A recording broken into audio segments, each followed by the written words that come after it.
Welcome. This is Down to Earth Astrology and Primal Girl Wellness. I am Miss Jenny and I am your astrologer.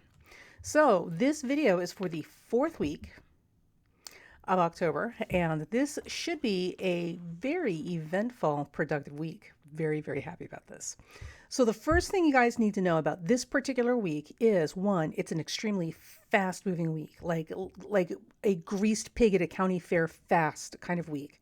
Mercury has gone direct as of last week. And from now until the end of the month, Mercury is moving like lightning through the week.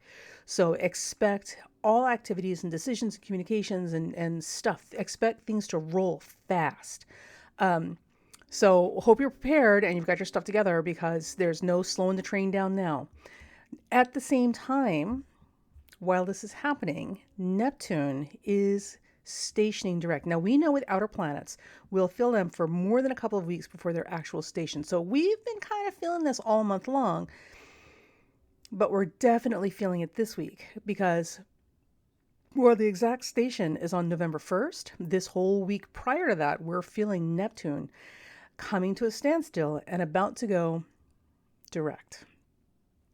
So all of the confusion or misrepresentation or the things that are not being presented as clearly or accurately as they could have been while Neptune has been retrograde, the fog should clear. Now, other things I want to point out is that Venus is in Sagittarius, is running from 17 degrees to 24 degrees by the end of the month. Neptune makes its station direct. Neptune is the higher octave of Venus. Okay. And Jupiter, which disposits Venus, I know this is just a whole big data dump, right? Will be at 22 Aquarius. And Jupiter will be in sextile to this Mercury as it's speeding through the last week of the month. So all of this is to say,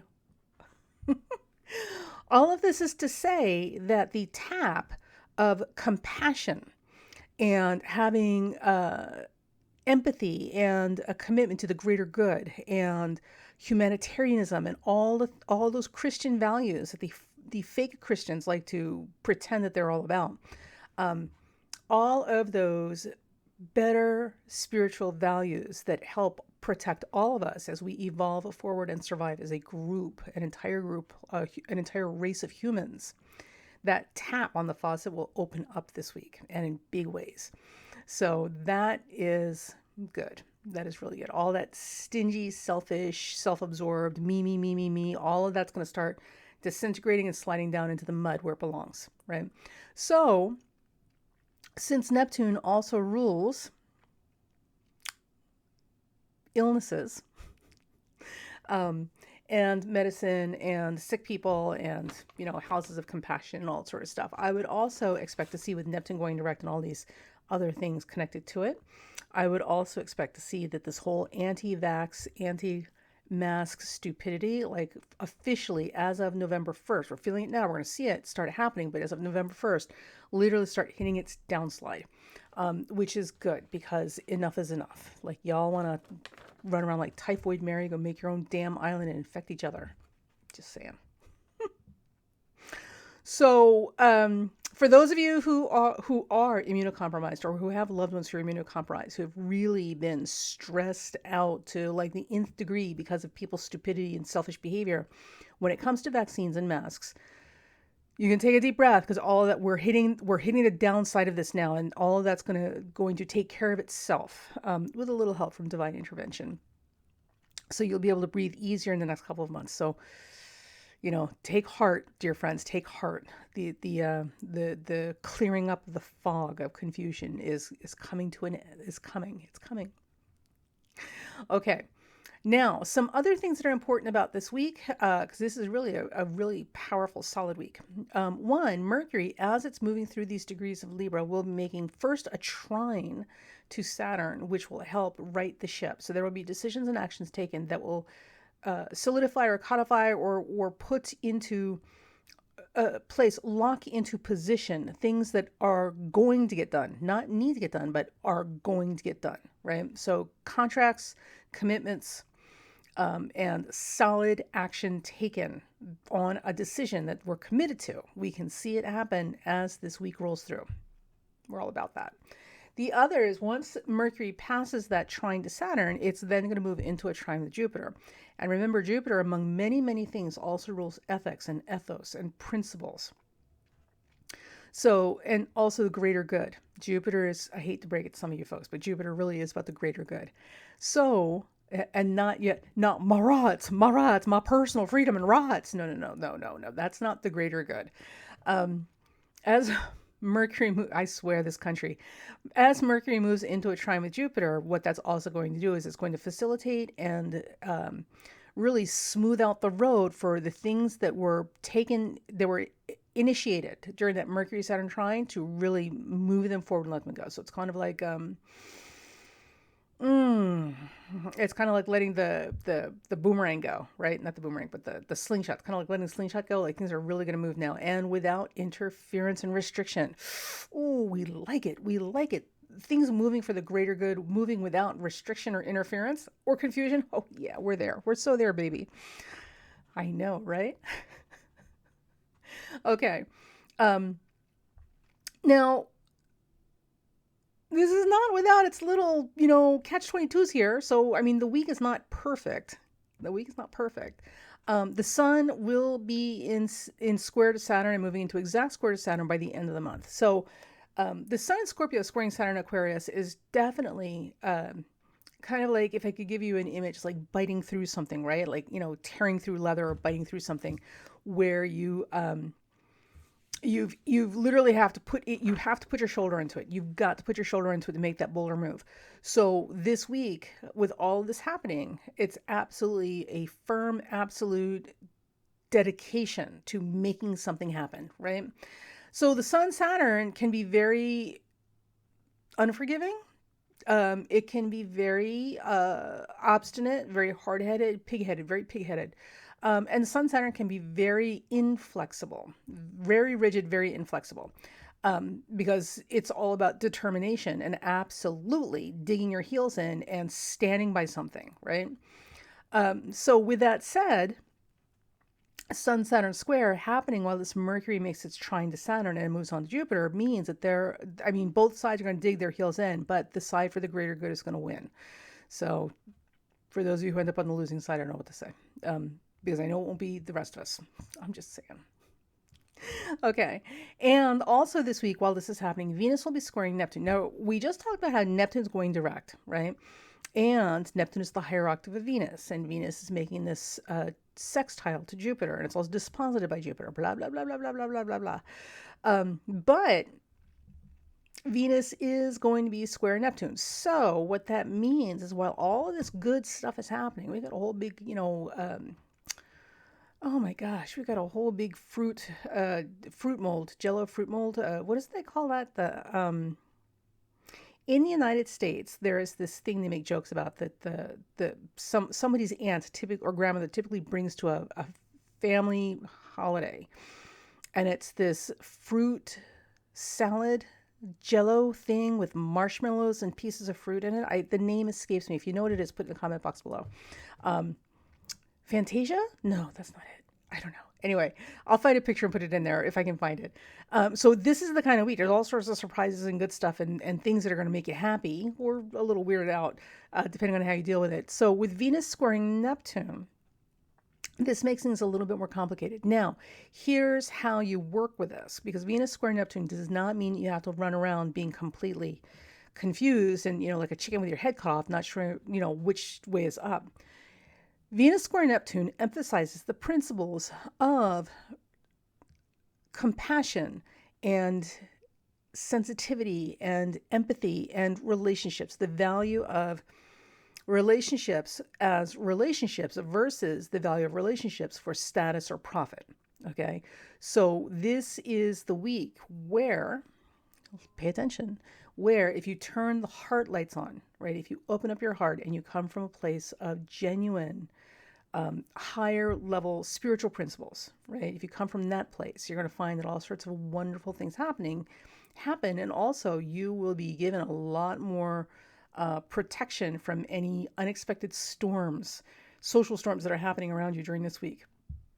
So it's still a little, it's still a little weird this week because, like I said, people are digging their heels in one side or the other. They're absolutely drawing the battle line, and this is it.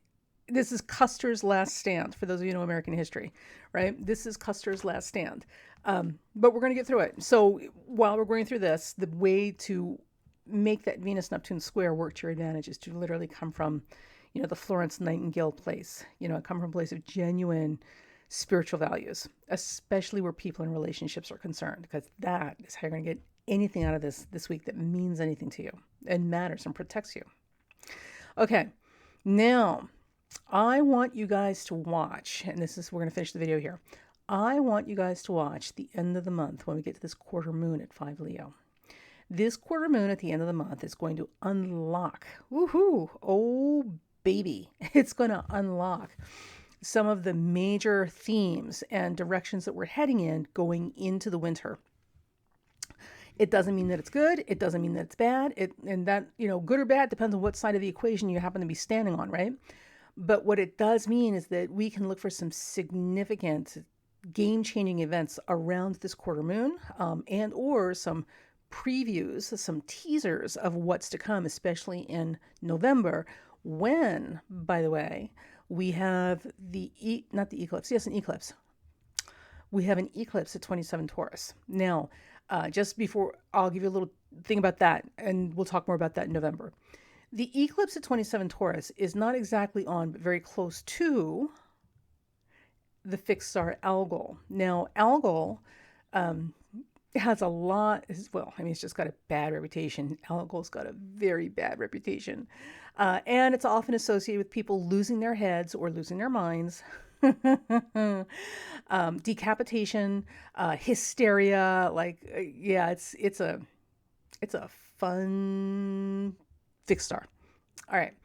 So the thing about it, though, is that's not all of what this is. Algol is the blinking demon star, the Gorgon's head, which is basically associated with Medusa, right? And we all know Medusa in mythology has a really bad reputation. But that's because we're looking at it through a very specific lens, which is not the whole story. So, and I'm going to do a whole video about Medusa separate from this. So, and which is in conjunction with Algol. So the thing with the Medusa myth, right? And I'm going to leave this for you guys to consider and to go back and reread the myth. The whole thing about the Medusa myth is the Medusa myth, in many ways, is a story about a rape survivor. All the stages of Medusa's journey have a lot to do with the aftermath of a sexual assault and how survivors typically respond to these things.